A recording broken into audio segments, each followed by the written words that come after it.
Salve, Sumérios! Incrível na voz. Visionária aqui. E estamos começando o terceiro episódio de Papo de Copincha. E, primeiramente, vamos apresentar os nossos patrocinadores. O nosso patrocinador oficial e não menos importante é o Escritório das Bebidas, onde está sediando esse espaço para a gente ter a oportunidade de apresentar todos os artistas, a Coriori, Tranças Visionárias, Antonello Contabilidade. Então vamos lá começar a entrevista. Gostaríamos de saber quem é visionária fora dos palcos. Família, amigos. Quem tu é? Quando ninguém tá vendo. Eu sou uma criança que cresceu na Restinga, numa vilinha dentro da Restinga, que aprendeu a ler e escrever muito cedo, tá ligado? Tipo, uns 4 anos e meio de saber ler e escrever. 4 anos? Meu Deus! A minha mãe, tipo, sei lá, minha mãe teve muita paciência nessa época e aí ela usava uns gravetinhos de madeira que ela riscava no chão, tá ligado?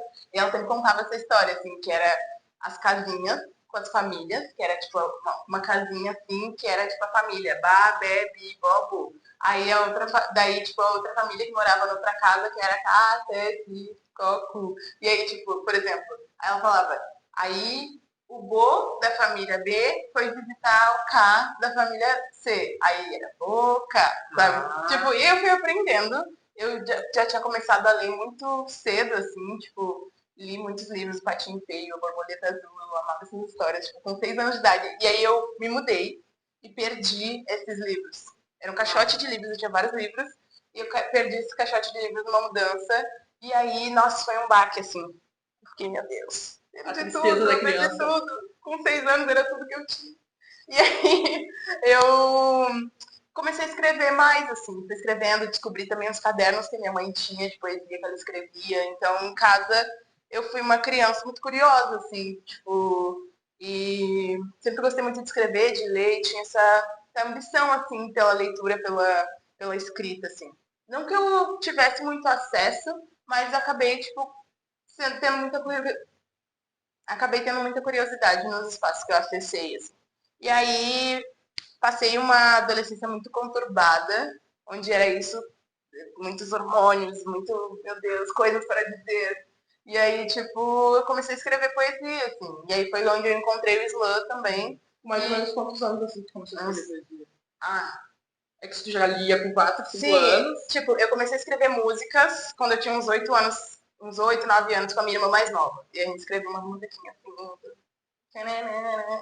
uma coisa meio jingle, ou tipo, uma estrutura nisso meio que assim, como Não, acho que a gente escrevia umas estrofes, tá? Umas coisas assim que rimavam, umas coisas que a gente tava assim.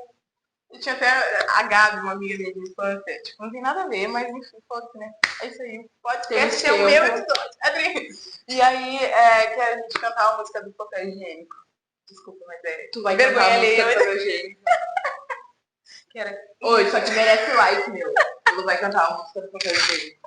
Que era tipo, higiênico, papel higiênico. Não, agora que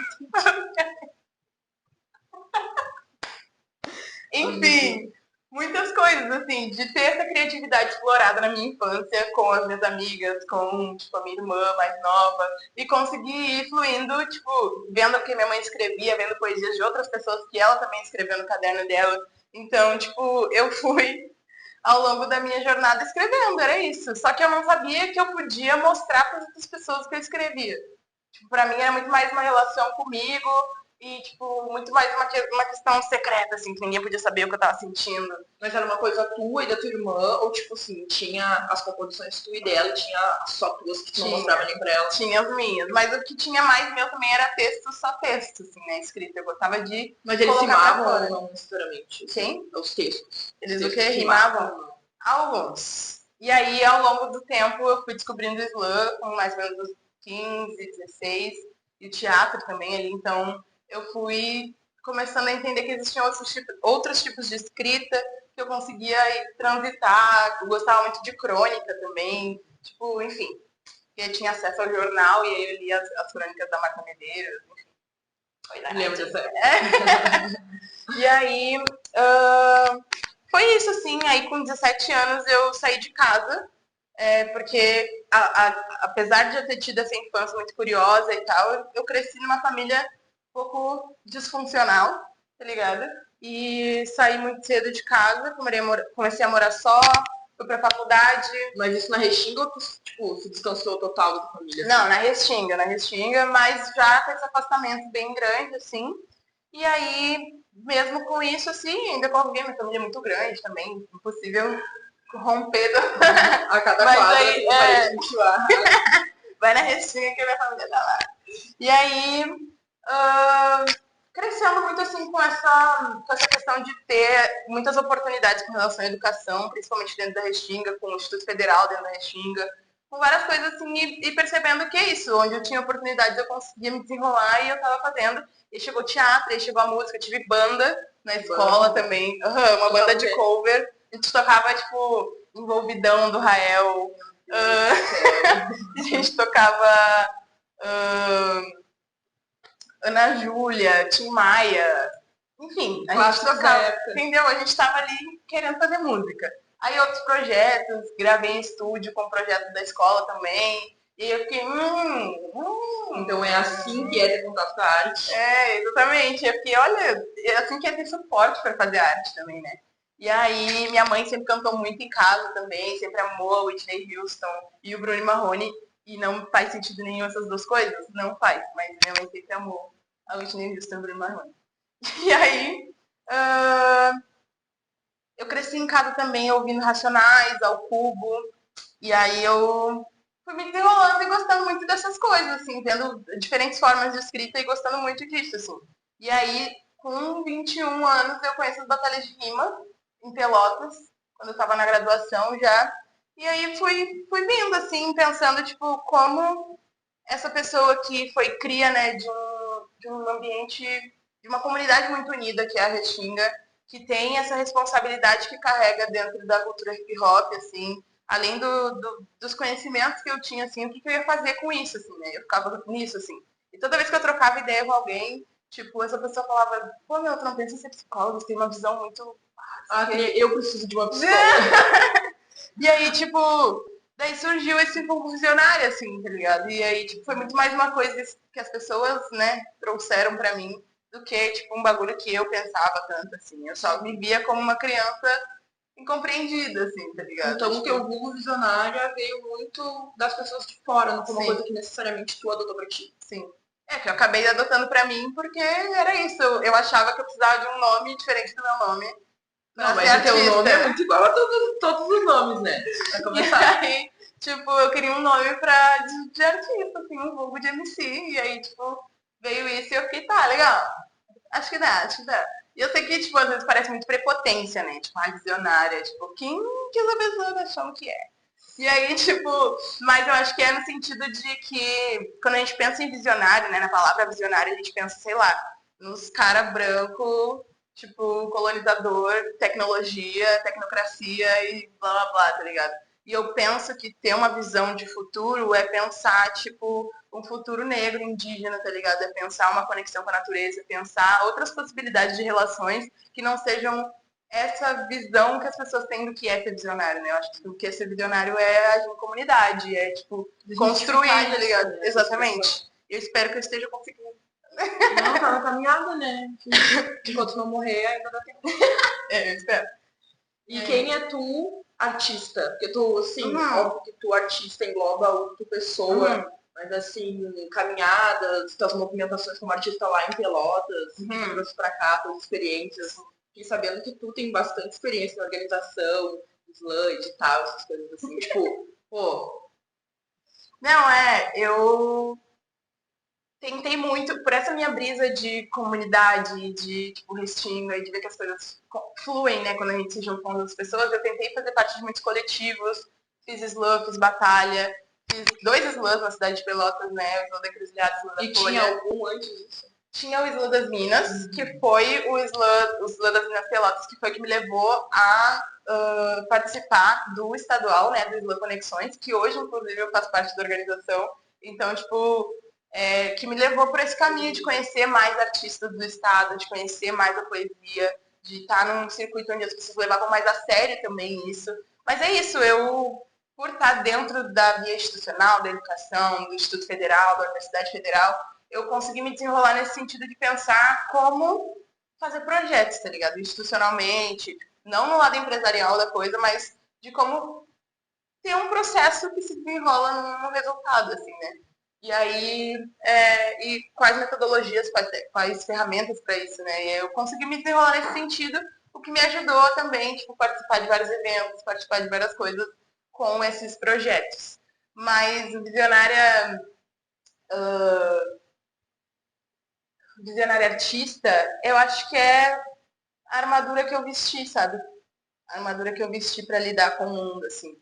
Tipo, acho que a poesia e a música que eu faço vão muito nesse lugar de lidar com que eu, criancinha, que tá aqui dentro, tipo, ainda tem que lidar. Então eu falo de amor, eu falo sobre as injustiças sociais, eu falo sobre as coisas que me atravessam e tento mostrar para outras pessoas como eu que elas podem sair do que sempre foi dito que elas deveriam ser, assim. Porque na realidade onde eu vivi, de tiroteio, de, tipo, de violência, de várias coisas, a perspectiva era que eu fosse uma criança, uma menina, que engravidasse aos 15 anos e fosse, tipo, esposa de alguém que era traficante ou que quase ocorreu, tá ligado? Tipo, e, tipo, eu agradeço muito a educação, assim, a cultura, o hip hop por ter me salvado dessa perspectiva e me mostrado outros caminhos, tá ligado? Tipo, me mostrado que eu podia ser mais, assim. E hoje tá aqui, contando outra narrativa, né? E dando inspiração também para outras pessoas da Restinga, né? Sair dessa estatística. É a Tinga, né? É isso. Quem não achava que a gente ia engravidar com 15 anos, né? Entendeu? Que loucura. E dentro disso tudo, que, pô, é uma baita de uma história, né? Quais são as tuas referências dentro da arte que te inspiram ou que te inspiraram quando tu era pequena mesmo, escrevia, além dos teus livros, dentro da musicalidade? Quem me deixou inspirar, sei lá, eu acho que hoje em dia, assim, uma referência muito monstra que eu tenho, assim, pra mim, de, tipo, como eu gostaria de fazer música, Lineker. Só, apenas. Tipo, a Lineker eu acho que é uma pessoa que tem vocais que estão em um lugar muito parecido com os meus, tipo, que tem uma lírica muito interessante, que tem uma musicalidade, melódica. Sim, uma coisa mais melódica. E aí, tipo, que tem uma musicalidade muito do sample, tá ligado? Tipo, é isso, ela junta muitas coisas e ela faz acontecer a música só do jeito dela. E eu gostaria muito de chegar nesse lugar também, assim, sabe? Mas acho que, para além disso, as pessoas que me inspiram são os artistas com quem eu convivi, assim. Alexia Lemos, que é uma artista visual incrível, assim, que tira ideias, assim, que fica, nossa. A gente vai deixar todos os arrobas aqui embaixo. Alexia Lemos, mais. O Lin Folt também, que é um poeta, performer, capoeirista, tipo, são artistas daqui, para o pessoal saber, né? Não, esses artistas não são daqui. Em Pelotas eu acabei convivendo com muitas pessoas de São Paulo, e esses artistas estão em São Paulo. E esses artistas estão em São Paulo, então eu tive a oportunidade de me relacionar com essas pessoas de fora, mas que viveram muito tempo aqui, né, no Rio Grande do Sul. E me inspiraram muito a essa jornada de autodescoberta, de entendimento, de criatividade mesmo, que eu acho que o que a gente precisa ter, sendo artista, independente da vertente que a gente seja, é muita criatividade para entender quem é a gente enquanto artista também, né? Não se colocar dentro de caixas, né? E se experimentando, né? Ai, me inspirou a perguntar quem é que eu tenho referência dos artistas daqui. E aproveitando esse gancho, como é que tu te vê daqui a 5 anos dentro da arte? Como artista ou não? Eu me vejo continuando o meu trabalho, assim, enquanto comunicadora, enquanto performer, enquanto pessoa da música, assim, do teatro. Pensando em como seguir alavancando tanto a minha carreira quanto a carreira de outros artistas que vêm de lugares parecidos com o meu, assim. Eu acho que me vejo palestrando. Eu sempre quis palestrar.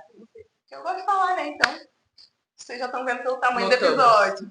Mas aí, eu penso em ter uma vida confortável, em viajar pelo Brasil.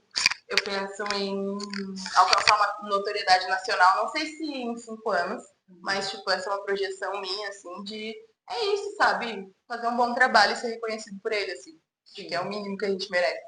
E aí não sei se eu quero tanta fama, mas eu quero reconhecimento. Essa necessidade de atenção do artista.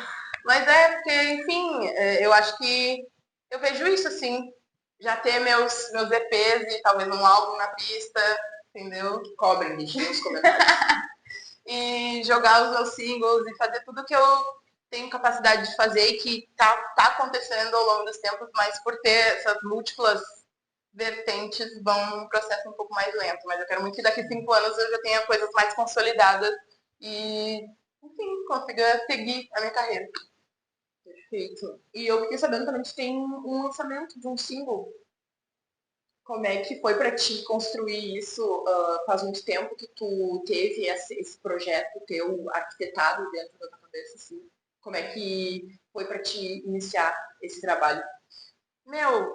Eu me juntei com mais 2 pessoas, o Máximo Beats, meu produtor, e a Rosa Braba, que tá no que tá na guitarra dessa música. E na verdade eu escrevi essa música que a Noites Passaram, uma dor de corno, assim, do meu ex-namorado. Ai, meu Deus, tipo, por que a gente não funciona juntos? Por que a gente não dá certo? Eu vou sempre pensar em você. E aí, tipo, veio isso, assim, eu me planejei junto com eles pra gente fazer, comecei a escrever, já tinha começado a escrever, entrei em contato, a gente ficou acho que 1 ano trabalhando nessa música, até que eu chegasse num lugar onde tivesse uma sonoridade que eu gostasse mais e tal. E aí é isso, a gente conseguiu fazer o visualizer com a Duma e trazer essa estética do visualizer preto e branco, essa coisa triste, essa coisa melancólica. E também uma brasilidade, eu botei justamente no som, assim, um agogô, que sou eu que toco. E aí, tipo, um agogô na música que traz todo um temperinho especial ali, que eu gosto muito, assim. Enfim, é isso. Eu acho que eu gosto de trabalhar bastante com organização, assim. Tipo, vamos fazer, dividir em etapas, fazer, executar. Pronto, beijo, tá na pista. E foi isso, assim, consegui fazer esse projeto, fiquei muito feliz, assim. Acho que quem quiser escutar lá no Spotify, Visionária Noites Passaram. A gente vai estar deixando o link do YouTube aqui na descrição, então acessem, não percam tempo. Outra pergunta que eu queria fazer, tu teria algum recado para dar pro teu eu do passado? Assim, que ele precisaria ouvir o teu eu hoje? Eu acho que não brisa tanto, né, com essa questão de autoimagem, assim. Eu, uma vez, quando eu estava fazendo terapia, eu falei para a minha terapeuta, assim, que eu tinha essa questão com a minha autoimagem, com a minha autoestima, e tipo, e aí eu falei, mas, tipo, tudo bem ser feio. Tipo, qual é o problema de ser feio? Tipo, a gente não deixou de admirar pessoas que a gente achava feias, tá ligado? Por famosos ou pessoas que inspiram a gente. Tipo, não é pela beleza física que as pessoas vão gostar ou não da gente, né? E aí, tipo, parece que essa questão com beleza física tá muito associada ao valor que a gente tem na sociedade, né? E quanto isso tá atrelado, tipo, ao próprio racismo, né? Tipo, de não ver de ter uma aparência que não corresponde a necessariamente um padrão, ou ter uma aparência que fuja da normalidade, do que seria estabelecido, e, tipo, não se vê com qualidades por causa disso. Eu acho que se eu tivesse um conselho para dar pro meu eu passado para de brisar nisso, não importa. Depois que tu olha para o passado, tu sempre vê que era só uma brisa, entendeu? E, tipo, e que o padrão estabelecido de beleza não é necessariamente o que é bonito para todo mundo e tipo, e o que é ser bonito para todo mundo. E nada é bonito para todo mundo, né? É muito subjetivo pra gente ficar, tipo, brisando, perdendo tempo nisso e, tipo, pensando sobre padrão estético. Acho que muito mais vale a gente entender a nossa capacidade enquanto indivíduo ou enquanto sujeito no mundo de realizar, de, de realizar os nossos próprios sonhos e as coisas que a gente acha que são importantes pra gente e ter uma autoestima com relação a isso, do que ficar esperando ter, tipo, os dentes de um jeito, a pele de um jeito, o cabelo de um jeito, ou enfim, qualquer outra coisa que a gente espere que vá tornar a gente feliz, assim. Sim. E o quanto que isso se torna ilimitado, né? Porque independente das coisas que mudar, a gente sempre vai chegar A um defeito, insatisfação, né? Ela é inerente, né? Tipo, a nossa existência, né? Se a gente não fosse insatisfeito, a gente não saía do lugar também. É sobre não ficar no comodismo, né? Também.